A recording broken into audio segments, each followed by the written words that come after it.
Kamusta po kayo? Bago po ang lahat, first things first.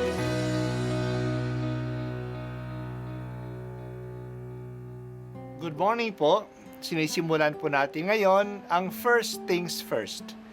At dito po, tinatalakay natin sa unang bahagi ng umaga natin ay ang first readings na binabasa po sa banal na misa.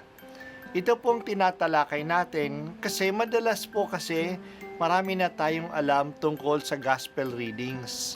Pero konti po ang nagsasalita sa first readings. Pero ang first readings, bahagi din po yan ng Biblia, ng banal na kasulatan. Kaya susubaybayan po natin ang mga first readings, basahin po natin at kuminsan kailangan ng basahin ng 2 o 3 beses bago maintindihan kasi hindi po tayo familiar sa mga istorya at sa mga kaisipan na tinatalakay dito. Ang simula ng aklat ng pahayag. Ito ang paghahayag ng Diyos kay Hesukristo at kanya namang inihayag kay Juan na alipin niya. Sa pamamagitan ng anghel, ang layo ng pagpapahayag na ito'y ipabatid sa mga alipin ng Diyos ang mga bagay na malapit ng maganap. Ito ang patutuon ni Juan sa mga nakita niya tungkol sa inihayag ng Diyos at pinatunayan ni Hesukristo. Mapalad ang bumabasa ng aklat na ito, ang mga nakikinig sa hulang inihahayag nito at tumutupad sa nasusulat dito, sapagkat ang lahat ng ito'y malapit ng maganap. Buhat kay Juan, sa 7 simbahan sa Asia, sumainyo ang pagpapala at kapayapaan mula sa Diyos. Diyos sa kasalukuyan, sa nakaraan at siyang darating, at mula sa 7 espiritong nasa harap ng kaniyang trono. Narinig ko ang Panginoon at sinabi niya sa akin, isulat mo sa anghel ng simbahan sa Efeso, ito ang ipinasasabi ng mga hawak ng 7 bituin sa kaniyang kanang kamay, ang lumalakad sa gitna ng 7 ilawang ginto, ang iyong mga pagpapagal at pagtitiyaga. Alam kong namumuhi ka sa masama. Sinubok mo ang mga nagpanggap na apostol at napatunayan mong sila'y bulaan. Alam ko ring matiyaga ka, nagtiis ng maraming hirap alang-alang sa akin at hindi nanlupaypay. Ngunit ito ang ipinagdaramdam ko sa iyo, nanlamig ka sa akin. Hindi mo na ako mahal tulad ng dati. Alalahanin mo ang dati mong kalagayan, pagsisihan mo at talikdan ang iyong masasamang gawa at gawin mong muli ang mga ginawa mo noong una. Ang salita ng Diyos. Salamat sa Diyos. Malapit nang magtapos ang taon ng simbahan. 2 linggo na lang at Adbyento na. Bagong taon na sa kalendaryo ng simbahan. Sa 2 hanggang ito, araw-araw ang pagbasa natin ay manggagaling sa huling aklat ng Biblia, ang aklat ng pahayag. Sa English, Book of Revelation or Book of Apocalypse. Ang aklat na ito'y kahawig sa ibang aklat sa Old Testament, tulad ng ilang bahagi ng aklat ni Daniel, o ni Zacarias, o ni Ezekiel. Gumagamit ito ng maraming mga pangitain na may nilalaman na maraming simbolo. Ang mga symbols ay makikita sa mga bilang ng mga numero, sa mga kulay na ginagamit, sa mga bahagi ng katawan, o sa liwanag, o sa malalakas na tunog, o mga katangian ng mga hayop. Ang simbolism ay katangian ng ganitong uri ng panitikan na tinatawag na apocalyptic literature. Marami sa nakasulat sa huling aklat na ito ay kaugnay sa mga nakasulat na sa Lumang Tipan.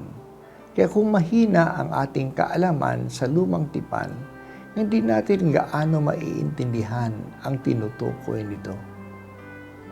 Ang aklat ng pahayag tulad ng lahat ng mga aklat ng Bible ay tumutukoy sa panahon kung kailan ito sinulat.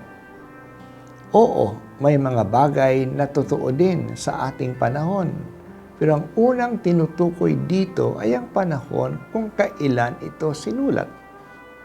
Sinulat ang aklat ng pahayag ng mga taong 90 or even 100.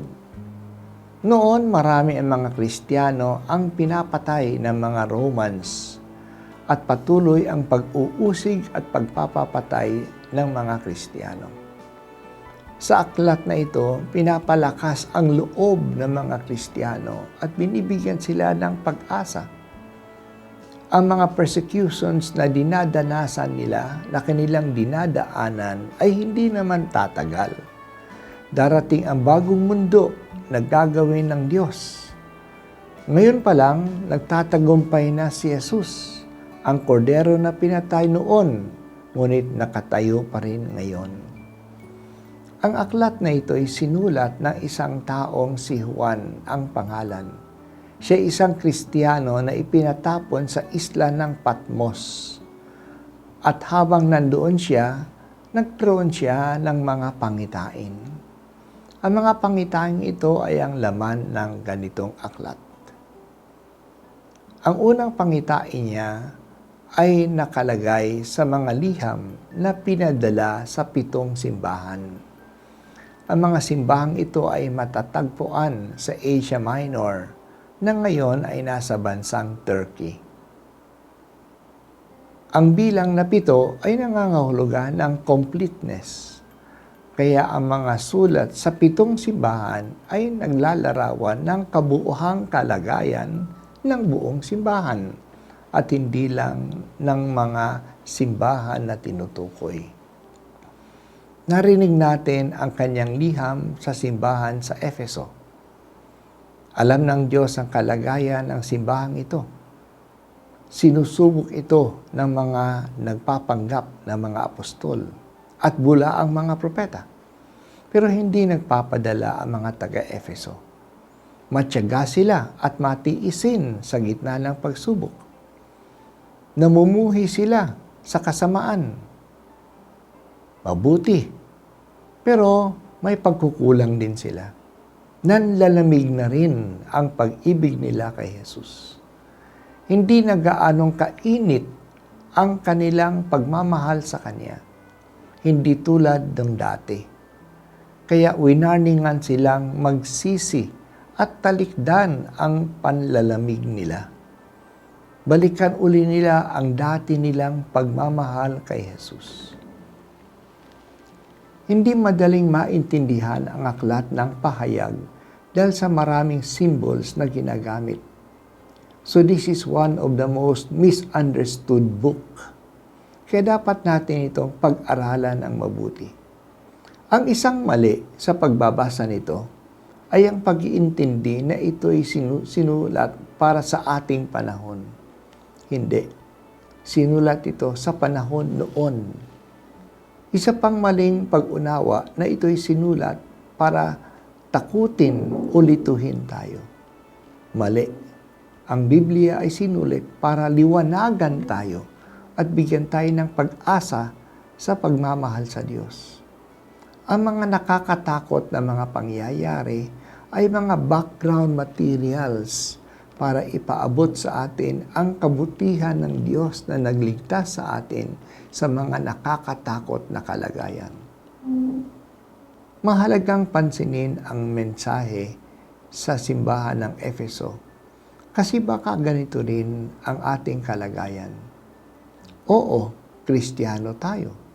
Nagsisikap tayo na gawin ang mga tungkulin ng pagkakristiyano. Umiiwas tayo sa masama. Pero, mahal ba natin si Jesus? Baka nawala na ang alab ng pag-ibig sa Diyos. Baka mechanical na lang ang ating mga dasal. Baka traditional na lang ang ating ginagawa. Pero wala nang apoy ng pagmamahal. Balikan uli natin ang dating mainit na pagmamahal sa Diyos. Sa mga may asawa, balikan uli ang mga unang araw na kanilang kasal, kung kailan totoong hinahangad nila ang isa't isa. Sa mga pare at mga madre, alalahanin ang mga unang panahon ng kanilang pagkapare o pagkamadre na mataas ang kanilang ideal na mahalin ang Diyos.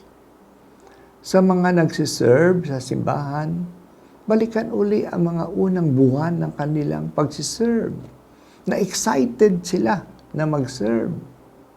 Sana hindi mawala ang excitement na ito.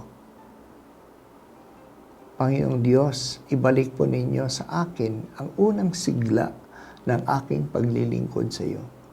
Paalabin mo sa aking puso, the first love ko, ang first love ko na walang iba kundi ikaw.